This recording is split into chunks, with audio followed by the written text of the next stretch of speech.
And in this installment, we're going to be going over Game 3 of the NBA Finals between the Miami Heat and the Denver Nuggets on DraftKings. Let's get into it.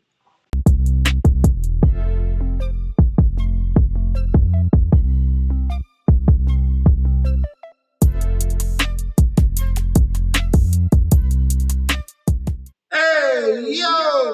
Welcome back to the channel. It's your boy Chef D, and I'm here to give you the winning ingredients for our NBA Finals Game 3 showdown slate on DraftKings between the Miami Heat and the Denver Nuggets. But before I deep dive into this crucial Game 3 that we have here, now the series is tied 1-1. Before I deep dive into that, don't forget to like, comment, and subscribe to the channel. Make sure you follow me on Instagram and Twitter at MetsNetJetsD. Don't forget about that TikTok at Chef_D91. And don't forget about the Patreon. Get signed up right now. The DFS plays are cranking. The bets are cranking as well. Last night, we crushed it with that late movement of Kevin Love into the starting lineup. I put out a notice like, hey, Kevin Love is starting. He should be someone that you can consider as a captain, but definitely 100% as a flex. And I went for it, just put him in there at that captain spot. And this is the beneficiary of having someone super cheap. Kevin Love was $2,000 in salary, okay, in Game 2. So anything he could have done would have went perfectly fine. You knew he was going to get a ton of minutes because he's starting. It works well with the defensive matchup that they have going up against Jokic, Aaron Gordon, and Michael Porter Jr. So I threw Kevin Love up there at that captain spot, and I was able to fit in expensive Jokic, Butler, Adebayo. Those three combined, that's a lot of salary right there. That's the bread and butter of Game 2. Essentially, those three guys right there. Was able to get Bruce Brown in there, and Max Strus had a bounce back game. I stayed in the green the whole entire game. There was no question marks of me fading because I had that nice core, as you can see, of Jokic, Butler, Adebayo, and Kevin Love did just enough to keep me there. He got you a flame as well. He was absolutely fantastic in his first start in Game 2. We also put out Miami Heat +8, but I obviously took Miami Heat money line as well. So we have that right there, and we have that +8.5 that I gave out in the Patreon. So guys, sign up right now. Don't miss out on the future bet, who I think is going to win the series. Obviously, don't miss out on the daily DFS for each and every NBA Finals game. And do not miss out on the MLB bets that we're going to be cranking out each and every day, okay? We're getting ready for best ball and fantasy football as well. All that's included. Sign up right now. That link is down below. All right, welcome back to the channel, guys. Don't forget, we're going to start off with the injury report, but it's only really pretty much one injury. Tyler Hero is the only guy in question for Game 3, okay? The reports are right now that he doesn't want to come back and mess up the chemistry that they got going right now, which is fine by me. Obviously, just the fact that I've seen Miami switch their game plan and see how they can really defend the Denver Nuggets. I literally said what was going to happen. If you paid attention in that Game 2 video, I told you what was the game plan of how to beat the Denver Nuggets, okay? You have to force Nikola Jokic into a scorer, not a passer.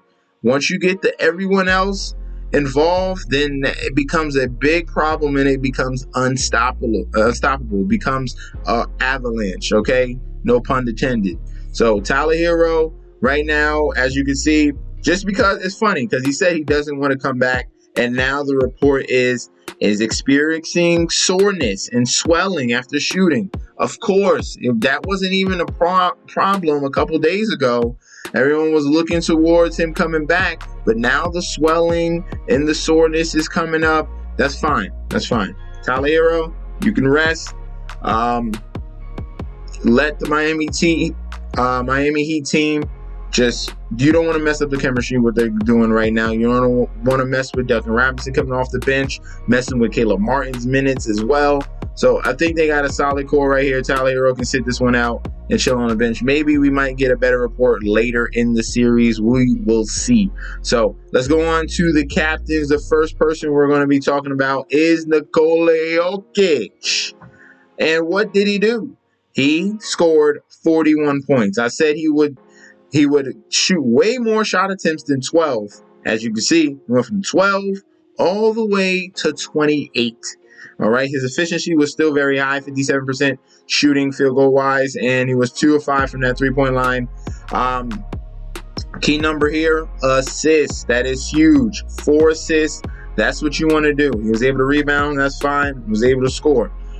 You're going to win most of your games against the Nuggets if you force Jokic to just being a scorer, all right? Once you get the other guys involved, they get confidence, and it becomes a problem. Nikola Jokic is still going to be a stud at the captain spot because he's going to be scoring a ton of points and taking a ton of shot attempts. So I definitely want to have Nikola Jokic because he's going to be scoring 30, 35, 40 points a game. He's going to chip in with rebounds as well. So he's still going to be a stud at that captain spot. So we can still go there, right? Jimmy Butler coming back home is our number 2 option at captain.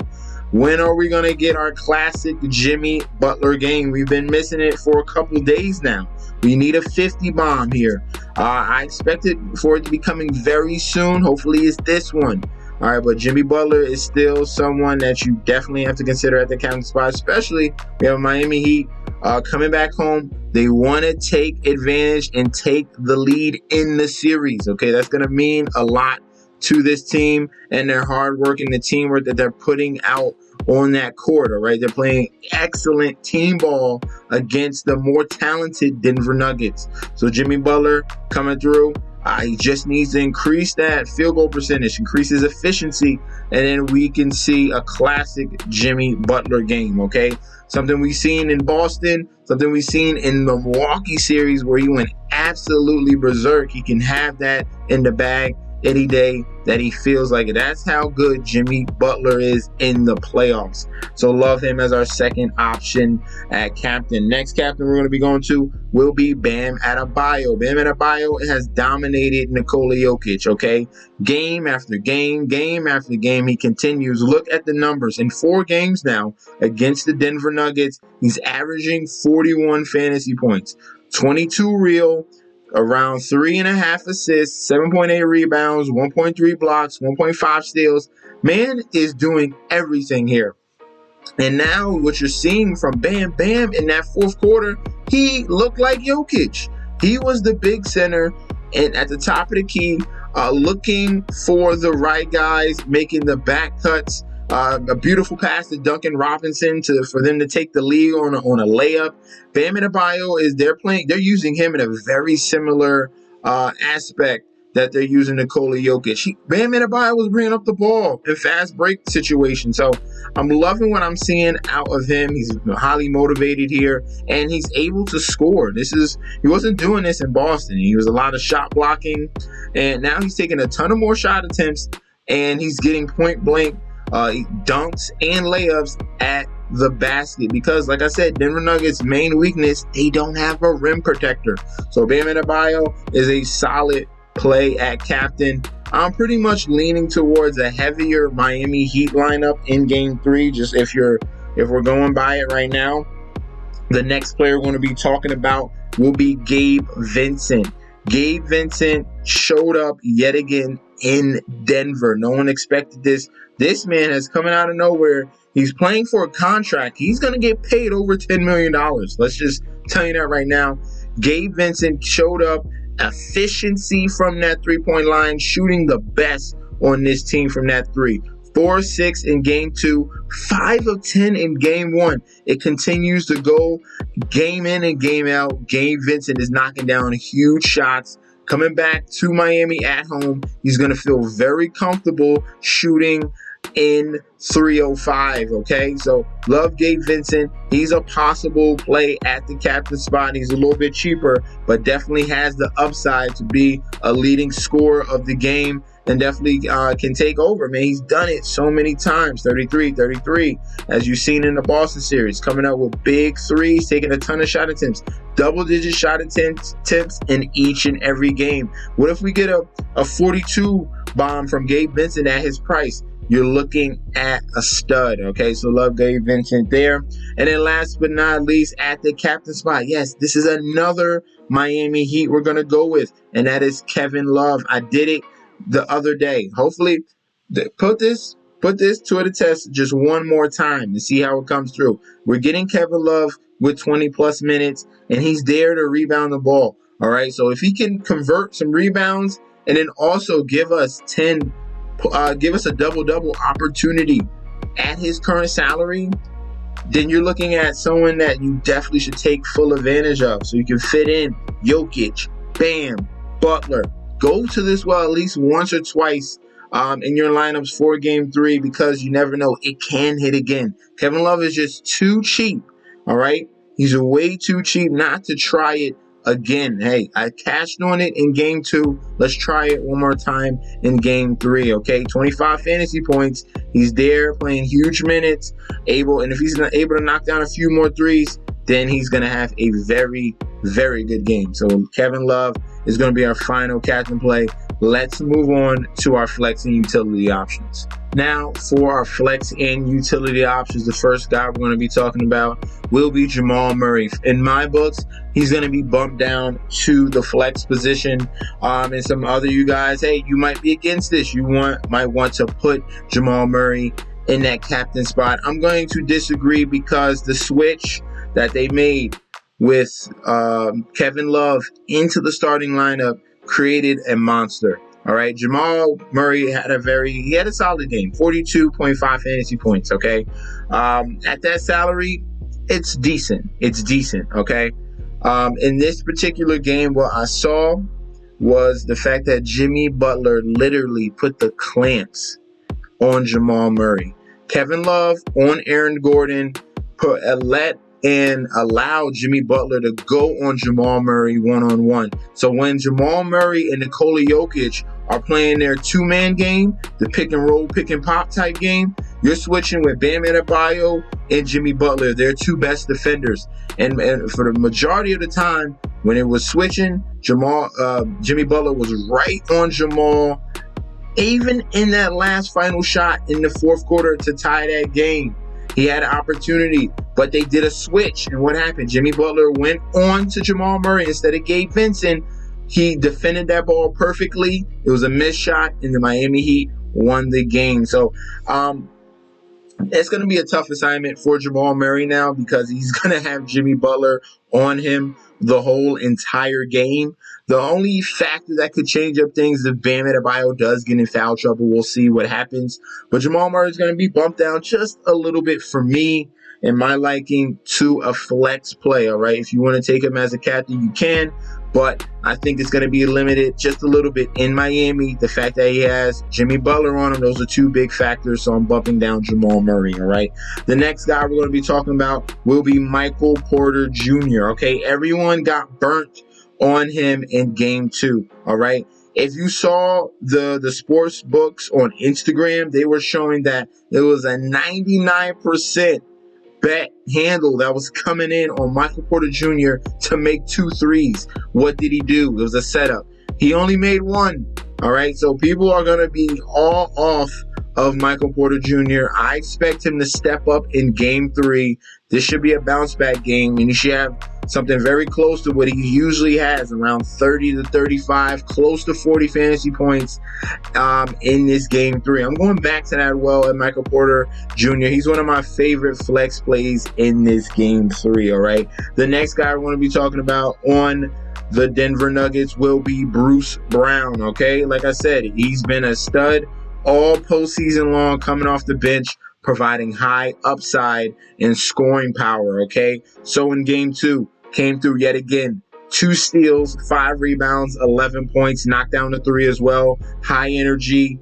Bruce Brown was another good play off the bench. We can consider him as a solid flex play to fill in your lineups. I did it in Game 2. He came through fine to cash in my lineup as well. Let's go to our next util play. That's going to be Kyle Lowry of the Miami Heat, obviously, and he showed up. All right, it wasn't much, but those key threes that he made in the game were big. All right, were big momentum shifters there. Kyle Lowry showed up, 9 points, 3 assists. We expect a little bit more out of him activity-wise because usually he's chipping in with rebounds, a steal here and there, and scoring just a little bit more. But Kyle Lowry at his price at $4,800 as a flex play, someone you can consider at because he's going to get you somewhere around 20 fantasy points, which he's already done in 3 out of the last 5 games. So Kyle Lowry's been tasked with being the 6th man off this bench, providing leadership for that second unit. He's done fine all playoff long, so I like Kyle Lowry as well. Next, we're going to go to Kentavious Caldwell. No. Are we going to go Kentavious Caldwell? I like him more at home. We're not going to go with Kentavious Caldwell. The next player we're going to be going with will be Caleb Martin, okay? We're doing a little switcheroo here. Caleb Martin is going to be our next play. His bounce back game is coming soon. He's coming off the bench now. So obviously, it's one game is going to be Duncan Robinson. Another game is going to be Caleb. Another game is going to be Kyle Lowry. We're going to have to pick and choose, okay? Miami Heat, let's face it, they have a deep team. All these guys can go off and score 10, 15, even 20 points in the game. They got Caleb Martin. They got Kyle Lowry. They got Duncan Robinson. All these guys have potential to put up big points and help boost the Miami Heat.